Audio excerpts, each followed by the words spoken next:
You're listening to TLV1. This is the Tel Aviv Review, and I'm now joined here in the studio by Dr. Nirit Shalev Khalifa, the curator of the exhibition Dreams and Diplomacy in the Holy Land, American Consuls in Jerusalem in the 19th century. That's currently showing at the National Library in Jerusalem. Also here in the studio is Dr. Ron Bartour, a historian specializing in American attitudes towards the Holy Land, as well as a former broadcaster on Israel Radio and a rhetorician. Welcome both to the studio. Hello. Thank you. Nirit, we'll start with you. There are a few striking things about the history of American consuls in Jerusalem in the 19th century. One of them is the great proactiveness and their political involvement at a time when Washington's official foreign policy was isolationist and non-interventionist. Why is that? What motivated them to be so active?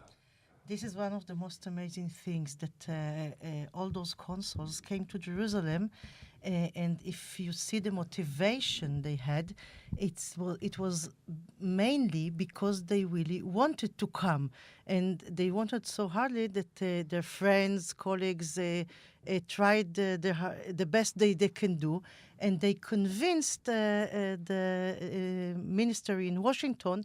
And that's even sent us to the first consul, or almost consul in Jerusalem, Warder Cresson. Warder Cresson... almost consul because he was never officially appointed. He appointed, and it was cancelled even before he came to Jerusalem. Right.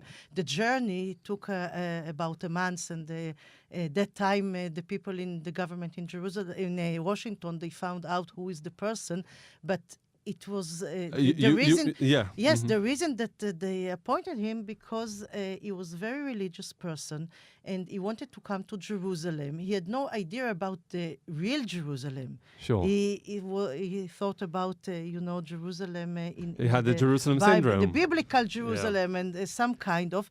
And I think that was you mentioned the Jerusalem syndrome. Maybe you can say that the American diplomacy that time was some kind of Jerusalem syndrome, because they came with ambitions and also with all the thinking of American about liberty, about freedom. But what you think in America, the new world, the new Zion they wanted Jerusalem to create, they came to Jerusalem and they found But sometimes it went over the top, because Warder Cresson, for example, the reason his appointment was revoked was that he was mentally unstable, and his ex-wife even tried to institutionalize him. Yes, but you see, the reason was religion. Some of them came. If we said Warder Cresson was very dramatic and extreme, example, but we can say about many other consuls, they want because the health of them or some relatives, and they wanted to come. And when they came to Jerusalem, they came as the new guy in the neighborhood. And then with no support, with no policy from Washington, and then they had to deal with two main subjects. One of them was the American settlers with the American colonies, and the other was the Jewish communities. Ron, so was it the thing that led the American policy in the land of Israel, in Palestine, in the Holy Land? Was it just Christian Zionism, or were there other interests involved? In one word, GeoPity. Namely, if you look at this map, which was produced for the bicentennial by my professor Moshe Davis, head of the Hebrew University Institute of Contemporary Jewry, with his wife, you can see Moses and other distinguished guests from the Bible running around in the American map. And as a matter of fact, there were like 340 settlements, American Puritan colonial settlements, and from the national period, named after the Bible. So geopolitically speaking, Zion in America was in that nature. Furthermore, American students at Harvard in the 17th century had to study biblical Hebrew. And they claimed it's so difficult. So this led the government to appoint religious, mostly people, as consuls in the Holy Land. Because in many ways, the American ethos is very similar to the Zionist ethos. It mentioned the New Jerusalem, the New Zion, this whole thing about, going back to the roots while discovering the new land. And some of those people that are covered in the exhibition were, you could say proto-Zionists, even before Herzl. Mm-hmm. Even though some of them had some hesitations. For example, a side of Cresson, who turned to be Jewish, who became a rabbi and married and converted. as far as wife. And recently, his tomb in Mount Olives was found. Thanks to the exhibition. Oh, and, really? we found, Yes. that And so in his book, you can see this Magen David with his soul, his Jewish soul, and he's saying in his book, The Key of David, one true God who was blessed forever, and underneath his Hebrew name, Michael Boaz Israel, which he shortened for Maccabi. So that's the first Maccabi, modern Maccabi. And he's the one who actually converted to Judaism, but others who were Christians, practicing Christians, saw their mission primarily, but I don't know if primarily, but a big part of the mission to establish good relations with the Jewish communities in Jerusalem, and in many ways to give them their patronage. Yes, especially exterritorial rights, which was the core of the American capitulations in this regime with the Ottoman Empire, in which foreigners could have acquired land, houses, and also outside of the Ottoman taxes. So this was very important for Jews who came in growing number to the Holy Land because Europeans usually quarrel for their rights and between them and the the Ottoman Empire. And the Jews were afraid of losing their exterritorial rights, their privileges. They were protégés. Yeah. And from Russian protection, British protection, they were led to American. Now, American had the Monroe Doctrine since 1823, this isolationist which you mentioned. So the question is, why the Turks were so eager or agreed? That's what I was going to ask. How was it received by the Ottoman authorities who ruled this piece of land? It was part of the empire at and the time. Why America? Because American official non-involvement was liked by the Ottomans, but specifically they liked American know-how, technologically speaking, of building ships, which the European destroyed in 1823 in Navarino, where Greece was fighting for its independence. So this was the real reason why in 1830 this first American basically agreement was signed. cross-Atlantic alliance, even before it, even before The consulate was established. Right, So right. basically, they were looking at towards America as a potential ally, while the British, the French, and the Russians were gradually becoming their enemies. That's what you're saying. Right. Nirit, we'll go back to you. This Friday, on the 10th of January, there's a gallery tour at the National Library where the exhibition is, and it will be dedicated to a specific consul, Victor Boucher, who was actually a Frenchman. Yes, and one of the amazing things about all those characters that we see during, and you were talking about 16 consuls, because they couldn't survive many years in Jerusalem. They just had to ask for another job after some few years, and even after some months. And Victor Boucher was another very important consul, because he was involved in few major affairs, like first the American colony in Jaffa, and we are going to talk about the American colony in Jaffa, and also to see a film by Professor Yael Katzir who documented the story.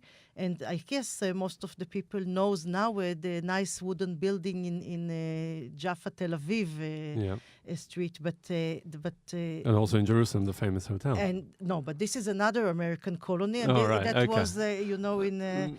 With another consul that made them a lot of problems, Stella Merrill. But Victor Boucher actually was, he came and he had to help them to go back to America because they came here and there was a lot who of are these problem. people? I mean, we know that the American colonies exist to this very day, like you said, in Tel Aviv near Jaffa and in Jerusalem and other places. And another American colony, which was actually the first one that we are talking about in Mount Hope, which is Rehov HaMasger, the Masger Street. That never survived. It existed for a few years. So all of them, I think... the forefather of John Steinbeck, the famous American writer, was murdered there in a Bedouin intifada back in 1855, and you can find it in the Senate documents. Okay, so that's really fascinating anecdote. But who were these people who established the American colonies in here? 1866, this American colony in Jaffa, they came, their leader was the preacher George Adams. And he convinced them to come again to the Bible and to be farmers here. And they came with their wooden houses. This is amazing thing. They just came from Maine and they came with everything with them. But of course they came to nothing and they couldn't survive. And after a while, they needed a real help, just to help them to go back to America and to build their life. Only few families stay here, and one of them is the Floyd family, and the Rolla Floyd. He was the first tour guide. He actually invited the tour guide in the Holy Land. When was that? In the what decade of the 19th century? We are talking in the 60s. Okay, 1860s. Yes, it was between 66 and 67, and they had to leave. And one of the things that maybe to mention about this exhibition, because we have so many affairs, we tried to look for every consul, what's happened during his staying here. And some of them said it was very boring and asked to leave. Exactly. That was going but it wasn't so boring.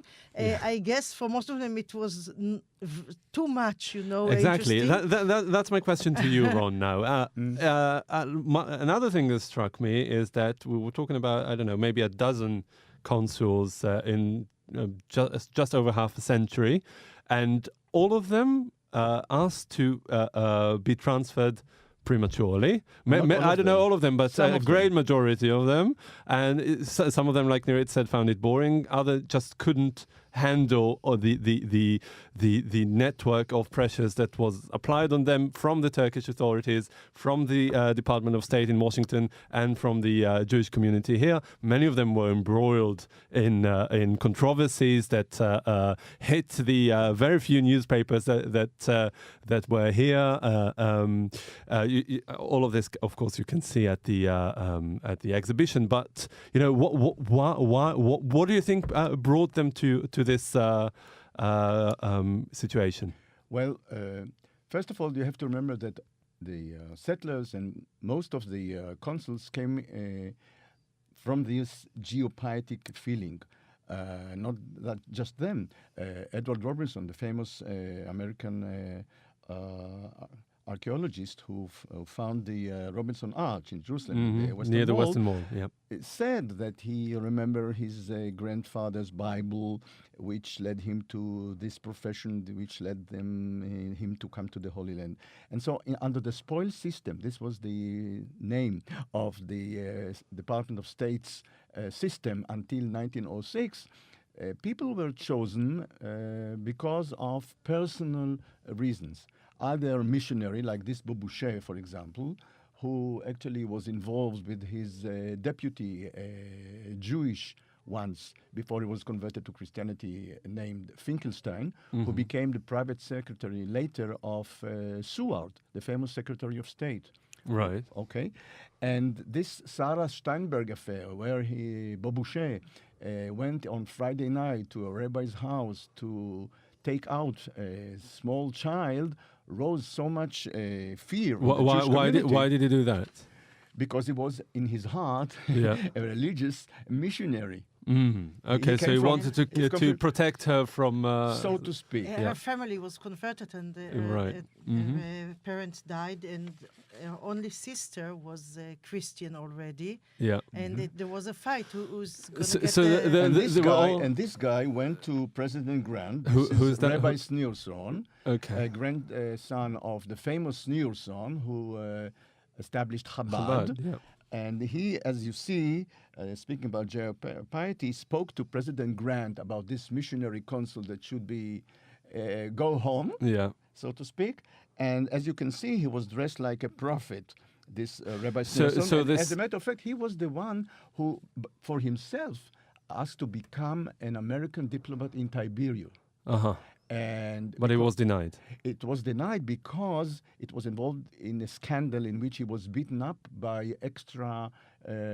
extreme Jews in the Galilee who didn't want to go for modern agriculture and beaten him. Yeah. But he succeeded in removing this consul Boucher from his office. Right, okay. And he died in diaspora dreaming about a Tiberian yeah. colony, which was So, established. and that's yeah. why we don't have American consulate in Tiberias. Yeah, It's, because his mission failed. I guess- So, But like, President Grant came to the Holy Land, maybe as a result of this, and wrote about it a diary, which we have. okay, like we see, there's many dreams that penetrated diplomacy and vice versa, which makes the name of the exhibition so apt. Dreams and Diplomacy in the Holy Land, American Consuls in Jerusalem in the 19th century. Thank you very much for coming into the studio, Dr. Nirit Shalev Khalifa, the curator, and Dr. Ron Bartour, a historian specializing in American attitudes towards the Holy Land. And I encourage our listeners to come on Friday, the 10th of January, at 11 o'clock in the morning. At 10:30. 10:30 o'clock in the morning, 10:30 in the morning, to the National Gallery in Jerusalem for a gallery tour dedicated to Victor Boucher. Thank you very much, and we'll be right back.